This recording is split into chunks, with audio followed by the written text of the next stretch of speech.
오늘 하나님께서 우리에게 주시는 말씀은 히브리서 1장 1절에서 3절입니다. 같이 보도록 하겠습니다. 옛적에 선지자들을 통하여 여러 부분과 여러 모양으로 우리 조상들에게 말씀하신 하나님이 이 모든 날 마지막에는 아들을 통하여 우리에게 말씀하셨으니 이 아들을 만유의 상속자로 세우시고 또 그로 말미암아 모든 세계를 지으셨느니라. 이는 하나님의 영광의 광채시요 그 본체의 형상이시라. 그의 능력의 말씀으로 만물을 붙드시며 죄를 정결하게 하게 하는 일을 하시고 높은 곳에 계신 지극히 크신 이의 우편에 앉으셨느니라. 아멘. 그래서 오늘은 특별히 2절에 아들을 통하여 우리에게 말씀하셨으니 이 말씀 안에서 아들을 통해 전하신 복음이라는 그런 제목으로 함께 말씀을 나누려고 합니다. 하나님께서는 과거에는 옛적에는 선지자들을 통해서 말씀을 하셨습니다.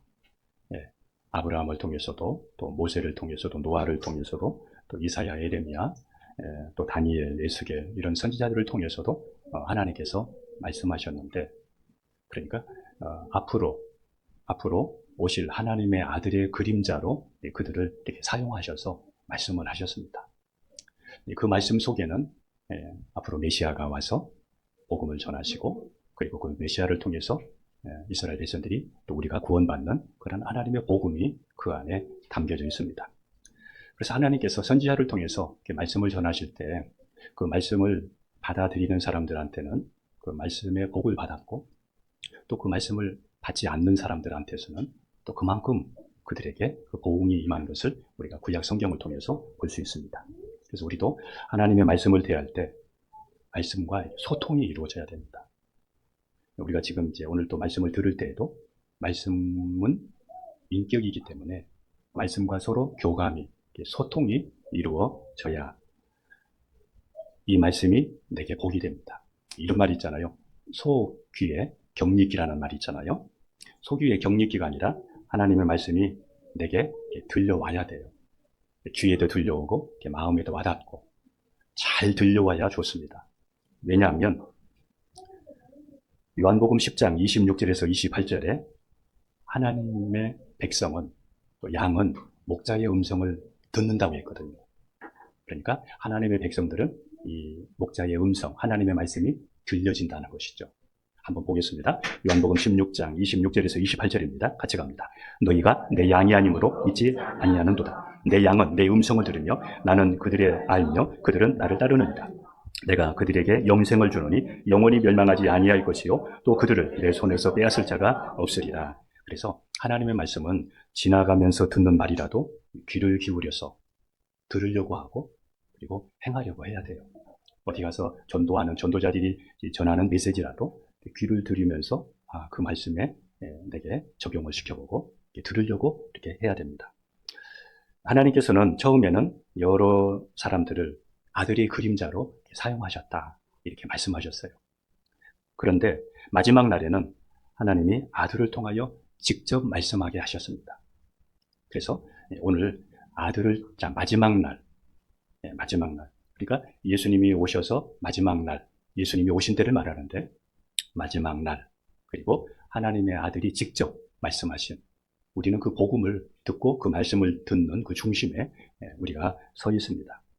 하나님의 아들이 육신을 입고 이 세상에 오셔서 죄와 사망에서 인간이 구원받는 것과 또 이 세상이 다가 아니라 하나님의 나라가 있다는 것을 하나님이신 아들이 육신을 입고 직접 오셔서 말씀을 하셨어요.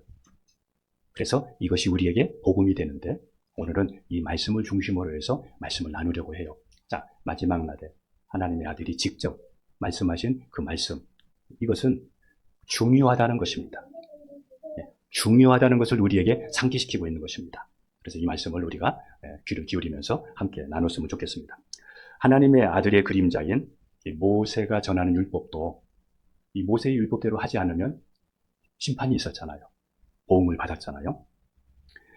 하나님의 아들이 십자가에 죽으시고 부활하심으로 하나님의 말씀이 사실이고, 또 하나님의 나라가 있고, 또 우리에게 구원의 길을 우리에게 알려주셨는데, 이것을 우리가 받아들이지 않으면 나중에 어떠한 책임을 받더라도 할 말이 없습니다. 중요합니다. 하나님의 아들이 육신을 입고 오셔서 직접 우리가 구원받는 것과 그리고 하나님의 나라가 있다는 것을 말씀하신 그것을 우리는 주의 깊게 받아들이고 내가 이 말씀의 주인공이 될 수 있어야 합니다.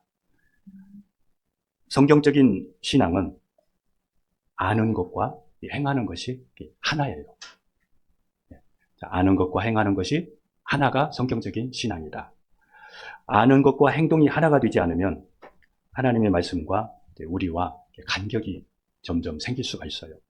그래서 좁은 문으로 우리가 들어가야 되는데 엉뚱하게 편하려고 넓은 문으로 우리가 들어갈 수도 있고, 또 반석 위에 집을 지어야 되는데 쉽게 신앙생활 하려고 모래 위에 집을 짓는 사람이 생길 수 있어요. 어떻게 하면 이런 일이 생기죠? 말씀과 우리가 하나가 되지 않으면, 말씀대로 살지 않으면 이런 간격이 점점 멀어진다 이거죠. 그래서 신앙생활을 하긴 하는데 하나님의 은혜가 없고 또 하나님의 역사가 안증되지 못하는 그런 생활이 될 수 있는 것이죠. 그러므로 하나님의 말씀에 우리가 믿음으로 반응해서 하나님의 약속하신 복을 우리가 받고 또 하나님의 나라의 백성이 여러분 당사자가 되기를 주님의 이름으로 축복합니다. 이제 오늘 본문 2절, 3절을 한번 잘 보십시오. 그 2절에 보게 되면 하나님의 아들에 대한 이야기가 나옵니다. 하나님의 아들, 이 아들을 상속자로 세우셨다 이렇게 얘기합니다. 이 아들은 예수님을 말합니다. 예수님이 본래 하나님이셨는데 육신을 입고 이 땅에 오신 것을 성육신이다 이렇게 이야기해요. 그래서 요한복음 1장 14절에 말씀이 육신이 되어 우리 가운데 거하시매, 그러니까 본래는 말씀으로 하나님이 계셨는데 육신을 입고 우리 가운데 오신 것을 성육신이다 이렇게 해요. 예수님의 성육신과 또 예수님이 십자가에서 죽으심과 또 부활하신 것을 가리켜서 우리는 복음이다 이렇게 해요. 복음이라는 말은 우리에게 기쁨의 소식이다 이겁니다. 그러니까 예수님이 이 땅에 오신 거, 또 예수님이 십자가에서 죽으신 거, 그리고 부활하신 거, 이것은 우리를 위한 놀라운 기쁨의 소식이라는 것입니다. 예수님이 육체를 입고 이 땅에 오신 것은 죽기 위해서 오셨습니다. 피 흘림이 없이는 죄사함이 없기 때문에 예수님이 저와 여러분들의 모든 죄를 대신해서 십자가에서 죽으시기 위해서 오셨습니다. 그래서 예수님이 십자가에 죽으신 것은 우리의 죄 때문에 십자가에 돌아가신 것이고, 또 예수님이 부활하신 것은 우리가 이제 의롭게 되었다라는 증거로 예수님이 부활하셨습니다. 로마서 4장 25절을 같이 읽겠습니다. 같이 갑니다. 예수는 우리가 범죄한 것 때문에 내줌이 되고 또한 우리를 의롭다 하시기 위하여 살아나셨느니라. 자, 다시 한번 읽습니다. 시작. 예수는 우리가 범죄한 것 때문에 내줌이 되고 또한 우리를 의롭다 하시기 위하여 살아나셨느니라. 이 일을 이루기 위해서 성육신이 뭐예요? 하나님이, 예수님이 육신을 입고 이 땅에 오신 것, 그리고 십자가에 죽으시고 부활하신 것은 우리를 위한, 다시 말하면 복음인 것이죠.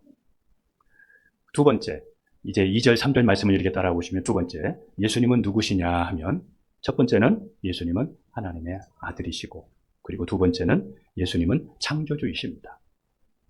예수님은 태초에 말씀으로 계셨습니다.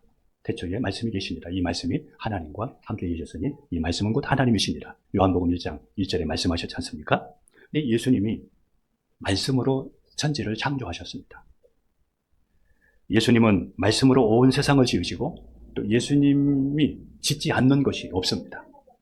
그러니까 두 번째, 하나님의 아들은 어떤 분이시냐? 창조주이시다 이렇게 말씀하셨습니다. 세 번째입니다. 예수님은 우리가 보지 못하는 하나님과 또 하나님의 나라를, 하나님도 계시고 하나님의 나라도 있다는 것을 보여주는 영광의 광채셨습니다. 영광의 광채셨습니다. 그래서 예수님은 병든 사람을 고쳐주기도 하시고 또 죽은 자를 살리기도 하시고 바람과 바다를 잔잔하게도 하시면서, 그리고는 예수님은 돌아가셔서 3일 만에 부활하시면서 하나님의 나라와 하나님이 살아계시다는 것을 보여주셨습니다. 그래서 예수님은 영광의 광채가 되신다 이렇게 말씀했습니다. 네 번째입니다. 예수님은 만물을 창조하신 예수님은 창조한 것으로 끝나지 않고 이 말씀에 보시게 되면 말씀으로 붙잡고 계신다 이렇게 하십니다. 그러니까 지금도 이 우주 만물의 역사를 예수님이 말씀의 능력으로 붙잡고 계시는데 해도 달도 그리고 여러분의 호흡도 심장도 그리고 여러분의 척추도 하나님이 붙잡고 계시기 때문에 우리가 여기까지 있고 존재할 수 있는 것입니다. 그러니까 예수님이 없이는 하나도 어떤 일도 일어나지 않습니다. 그러므로 우리는 하나님의 아들 예수님의 그 주권을 믿어야 됩니다. 그래서 우리가 힘든 일을 만나도 예수님의 주권을 믿으면 담대할 수 있습니다. 기도할 힘이 생기고 용기가 생기고 그렇습니다. 예수님이 허락하지 않으면 일어나지 않기 때문입니다. 망하지 않습니다. 죽지 않습니다. 5번째입니다. 예수님은 우리가 하나님의 나라에 가는 것을 막고 있는 우리의 죄의 문제를 정결하게 하셨다고 했습니다. 하나님 나라에 가는 것을 막는 이 죄의 문제를 예수님이 해결해 주셨습니다. 예수님이 십자가에 죽으신 것은 저와 여러분의 죄값을 대신 치루신 것입니다. 예수님을 주로 믿는 그 백성의 죄값을 예수님이 치러주시고 그리고 그 효력으로 우리가 구원받고 영생을 얻는 것입니다. 6번째입니다. 예수님은 부활하시고 승천하셔서 지금 하나님의 우편에 계신다. 하나님 보좌 우편에 앉아 계신다. 이렇게 하셨습니다. 제가 지금 2절, 3절 말씀을 중심으로 해서 말씀드립니다. 하나님 보좌 우편에 앉아 계신다. 그래서 예수님은 지금 부활하시고 승천하셔서 하나님 우편에 앉아 계시면서 우리를 위해서 기도하고 계시고 그리고 우리에게 성령을 보내주셔서 그 성령으로 우리와 함께 계시기도 하십니다. 그리고 예수님은 그곳에 계시다가 다시 오십니다. 예수님은 다시 이 땅에 다시 오십니다. 오늘은 이제 공동서신 중에서 히브리서를 이제 우리가 지금 나가고 있습니다. 공동서신은 히브리서, 야고보서, 베드로전후서, 요한일리, 3서, 유다서 이 8권을 가리켜서 공동서신이라 이렇게 해요. 공동서신이라고 하는 것은 어떤 특정한 어느 교회에 누구에게 이렇게 전하는 내용이 아니라 모든 사람에게, 그래서 일반 서신이라고도 해요. 모든 일반적인 사람들에게 전하는 메시지다 이겁니다. 히브리서를 기록한 목적이 있는데 유대 교회에서 개종한 그리스도인들이 그리스도를 믿는 기독교로 왔는데 로마의 핍박이 심한 거예요. 예수님을 주로 믿는 이 핍박 때문에 순교도 하고 많은 고난이 있는 거예요. 그리고 또 하나는 유대인들이 또 핍박을 하는 거예요. 로마와 또 유대인들이 이 기독교인들을 핍박하는 것을 보면서 그게 힘드니까 하나 둘씩 자꾸 유대교로 돌아가는 거예요. 왜 돌아가요? 힘드니까 포기하고 돌아가는 거예요.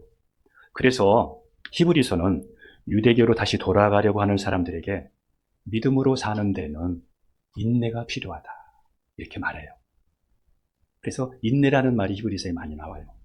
인내가 필요하다. 그리고 예수 그리스도를 끝까지 붙잡게 하려고 이 히브리서를 기록했어요. 자, 여러분도 우리도 신앙생활 하면서 어려움이 있을 수 있습니다.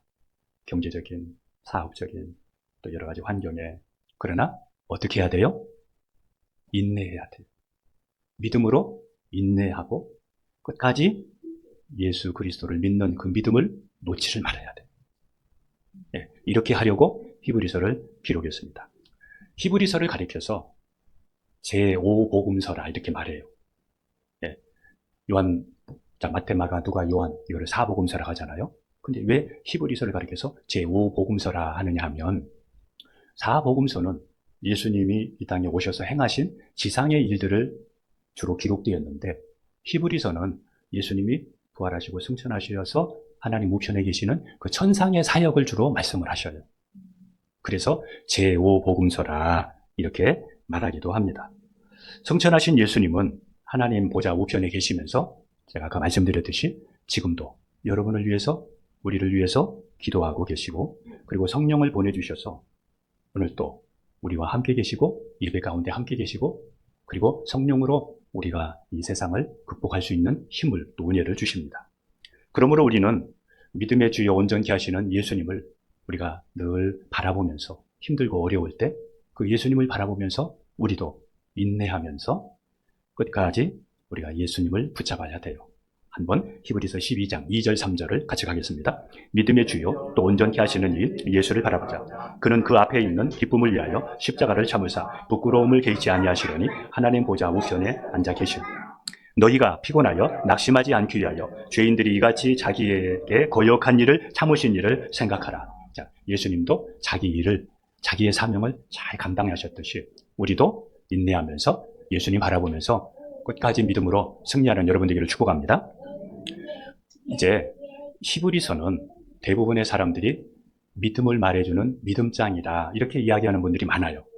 근데 히브리서가 13장으로 되어 있잖아요. 4장에서 10장까지가 이 대제사장에 대한 내용이 나와요. 예수님은 대제사장이라는 말씀이 4장부터 10장까지 나와요. 그래서 우리가 여기서 오늘 제가 말씀드리려고 하는 부분들은 히브리서는 예수님이 대제사장이라는 것을 말해주고 있다. 이거를 우리가 한번 귀를 기울이면서 이 말씀을 이제 마지막으로 전하려고 해요. 히브리서 4장에서 10장까지 이 대제사장의 이야기가 이렇게 나오는데 예수님의 대제사장의 이 사역을 알면 얼마나 우리에게 은혜가 되는지 몰라요. 이제 이 말씀을 히브리서 4장 14절에서 16절을 보면서 이제 이 말씀을 중심으로 오늘 말씀을 이제 정리하려고 합니다. 같이 갑니다. 그러므로 우리에게 큰 대제사장이 계시니 승천하신 이 곧 하나님의 아들 예수시라. 우리가 믿는 도리를 굳게 붙잡을. 자, 여기도 보세요. 큰 대제사장은 누구예요? 하나님의 아들 누구다? 예수라. 자, 15절입니다. 우리에게 있는 대제사장은 우리의 연약함을 동정하지 못할 리가 아니요 모든 일에 우리와 똑같이 시험을 받으시는 이르되 죄는 없으시니. 여기서 보면 우리에게 있는 대제사장은 누구예요? 예수님을 말하는데 예수님은 우리의 연약함을 동정할 수 있고 이해할 수 있는 분이다. 왜냐하면 예수님도 육신을 입고 인간의 모습으로 왔기 때문에 안다 이거예요. 그러나 예수님은 죄는 시험도 받으셨지만 죄는 안 지었다 이 말이에요. 자, 이제 16절입니다. 같이 갑니다. 그러므로 우리는 긍휼하심을 받고 때를 따라 돕는 은혜를 얻기 위하여 은혜의 보좌 앞에 담대히 나갈 것입니다. 이 말씀을 가지고 이제 말씀을 나눕니다. 제사장은 성소에서 제사를 드려요. 그런데 대제사장은 1년에 한 번씩 지성소에 들어가서 제사를 드려요. 지성소에서 제사를 드리는 게 대제사장인데 우리는 이 대제사장 이런 말 들으면 잘 와닿지가 않잖아요. 대제사장. 아마 여러분들도 들으면서 이 대제사장 이게 확 와닿지가 않은데 그런데 히브리인들은 유대인들은 대제사장 이런 이야기를 들으면 금방 이렇게 알아차려요. 왜냐하면 그들의 문화이기 때문에 그래요. 그게 그들의 문화이기 때문에. 그래서 중요합니다. 우리가 성경을 잘 이해하려고 하면 히브리인들의 사고를 갖는 게 필요해요. 지금 이 시대의 사고를 가지고 보는 게 아니라 성경을 기록한 그 당시에 히브리인들의 이 성경은 히브리인들에 의해서 기록이 되었고 히브리인들에게 전해진 메시지이기 때문에 히브리인들의 그 사고를 이해하면서 우리가 성경을 대하면 성경을 이해하는데 큰 도움이 됩니다. 우리가 이해하지 못하는 것들이 성경에 이게 많이 나오는데 그 문화를 우리가 이해를 하면 몇 가지의 유익이 있는데 첫 번째는 언어의 간격을 좁힐 수 있어요. 바로 이 대제사장이 뭔가를 바로 잘 알 수가 있어요. 두 번째는 문화적인 간격, 그리고 지리적인 간격, 그리고 역사적인 간격, 이 간격을 좁혀서 성경을 가깝게 그리고 더 깊게 정확하게 볼 수 있어요. 무슨 사고를 가지면은요? 히브리적인 사고를 가지면 히브리인들에 의해서 성경이 기록이 되어 있고 히브리어로 기록되어 있고 히브리 문화 속에서 기록되기 때문에 그 문화를 알면 더 자세히 이 말씀을 알 수 있다는 겁니다. 그래서 히브리서는 중요합니다. 히브리적인 문화 속에서 예수님이 하나님의 아들이라는 것과 세상의 그 무엇보다도 우월하고 탁월한 분이 예수님이라는 것을 말씀해 주면서 또 이 대제사장도 그 맥락에서 말씀해 주고 계세요. 본래 사람은 죄 때문에 하나님께 나갈 수가 없어요. 직접 나가면 죽어요. 사람을 대신해서 하나님께 나아갈 제도가 있어야 되는데, 사람을 대표하여 하나님께 나아갈 수 있는 사람을 하나님이 세우셨는데, 그게 바로 대제사장이었어요. 히브리서 4장에서는 예수님이 대제사장 되신다는 것을 우리에게 지금 이제 말씀하고 계셨는데, 이 대제사장은 하나님께 나아가는 죄 문제, 하나님께 나아가는 장애가 되는 그 죄 문제를 해결하기 위해서 때로는 속죄하는 제사를 드리고, 번제를 드리고, 또 소제를 드리고, 화목제, 이게 제사예요. 이런 제사를 통해서 죄인을 구원하는 일을 했어요. 누가요? 대제사장이. 그런데 예수님이 바로 그 대제사장이라는 거예요. 요즘은 죄를 크게 생각하지 않고 그냥 자책감 정도로 생각하는 사람이 많아요. 예, 예를 들어서 내가 물건을 하나 훔쳤어요. 내 양심에 가책이 왔어요. 그리고 훔친 것을 갚아줬어요. 그러면 이제 죄가 없어졌다고 사람들은 생각해요. 그런데 죄는 훔친 죄가 없어지는 것이 아닙니다. 죄는 없어지지를 않아요. 양심의 가책을 안 받는다고 해서 없어지는 게 아니란 말이에요. 그러므로 죄는 반드시 해결해야 될 문제인데, 이것을 내 힘으로는 해결할 수가 없는 거예요. 사람의 힘으로는 이 죄 문제를 해결할 수가 없고, 하나님이 세우신 대제사장만이 죄 문제를 해결할 수가 있는 거예요. 그것을 위해서 대제사장이 짐승을 잡아서 제사를 드리는 거예요. 왜 짐승을 잡았느냐? 히브리서 9장 22절을 한번 보도록 하겠습니다. 히브리서 9장 22절입니다. 같이 갑니다. 율법을 따라 거의 모든 물건이 피로써 정결하게 되었나니 피 흘림이 없은즉 사함이 없느니라. 죄를 지으면 짐승을 죽였어요. 짐승이 피 흘렸다는 것은 죽었다는 거죠. 그러니까 이 피 흘림이 없이는 죄 사함이 없기 때문에 사람이 죄를 지으면 짐승을 가지고 와요. 그러면 제사장 앞에서 사람이 그 짐승의 머리에 손을 얹어요. 그러면 그 사람의 죄가 짐승에게 전가돼요. 그러면 이제는 그 짐승이 죄인이 되는 거예요. 그래서 그 짐승이 죽었어요. 제물이 되었어요.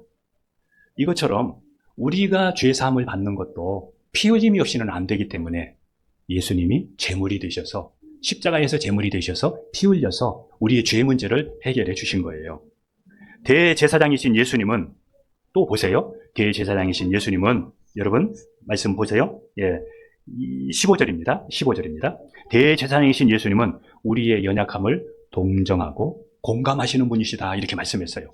이 말씀도 중요합니다. 예수님도 우리와 같은 사람으로 오셔서 시험도 받으셨기 때문에 우리 사람의 특성을 너무도 잘 아셔서 우리를 도와주실 수 있다는 이야기예요. 예수님의 이름으로 하나님 앞에 나가면 언제든지 주님께서 우리를 도와주시고 하나님이 우리에게 은혜를 베푸신다, 이것을 우리에게 말씀하고 있는 거예요. 우리는 하나님께 때를 따라 돕는 은혜를 얻기 위해 예수님의 보혈, 예수님이 십자가에 죽으시는 그 은혜, 이 공로에 의지해서 하나님께 나가면 하나님께서 때에 따라서 은혜를 주신다는 거예요. 예를 들어서 우리가 죄를 지었어요. 죄 때문에 힘들어요. 그런데 우리가 예수 그리스도의 공로에, 십자가에서 죽으신 그 공로에 의지해서 하나님 앞에 나가서 회개하면 하나님이 우리의 죄를 해결해 주시고 용서해 주신다는 겁니다. 우리를 힘들게 하는 것들을 가지고 하나님께 나가면, 우리가 힘들고 지금 고통스러운 것들을 가지고 하나님께 나가서 예수님의 이름으로 기도하면 하나님께서 그 기도를 들으시고 응답도 주시고 치료도 주시고 또 피할 길도 주신다는 거예요.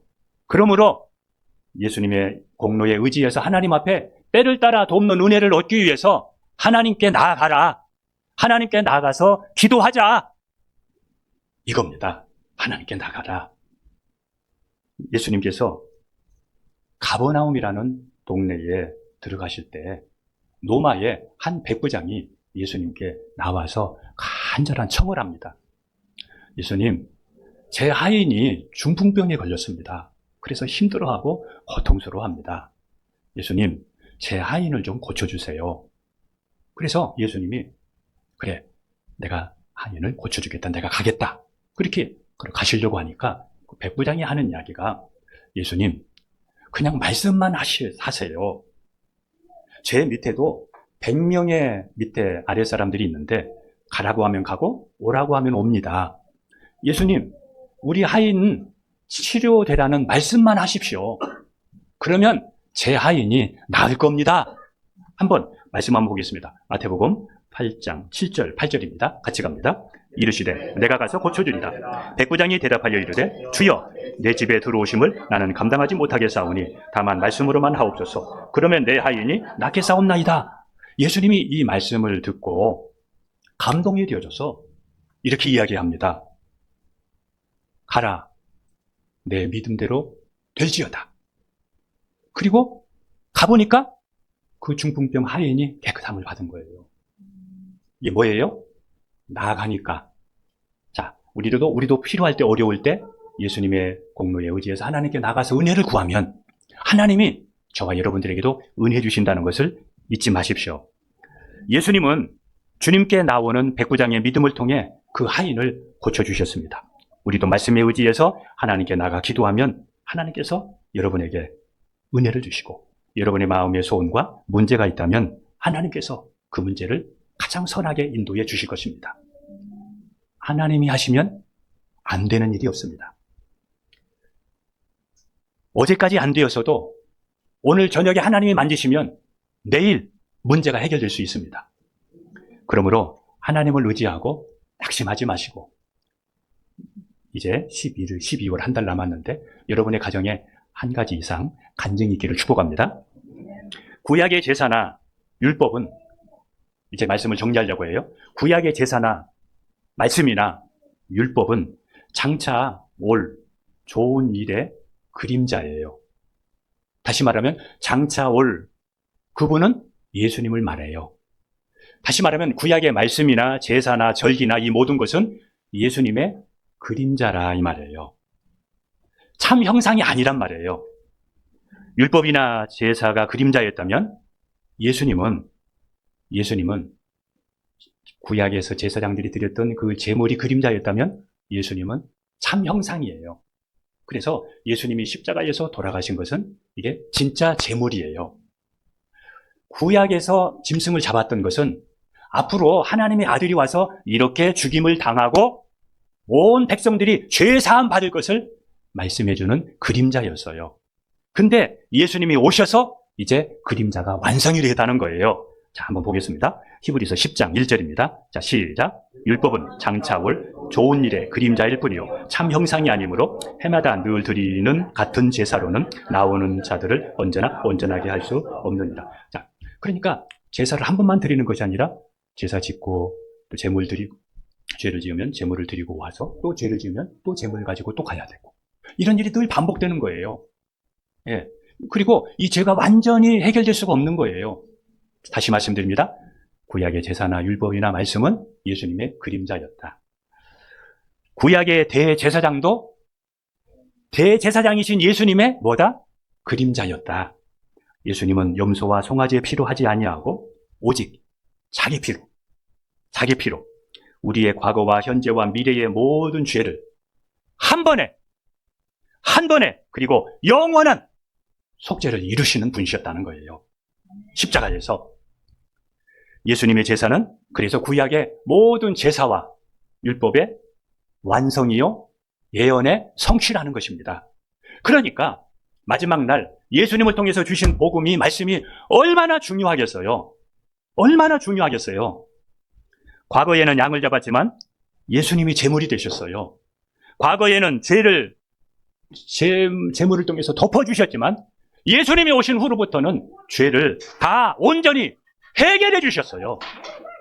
예수님은 온전하고 영원한 제사를 십자가에서 한 번으로 끝내셨기 때문에 예수님을 나의 주인으로 영접하면 모든 죄로부터 사함받고 하나님의 자녀가 되는 것입니다.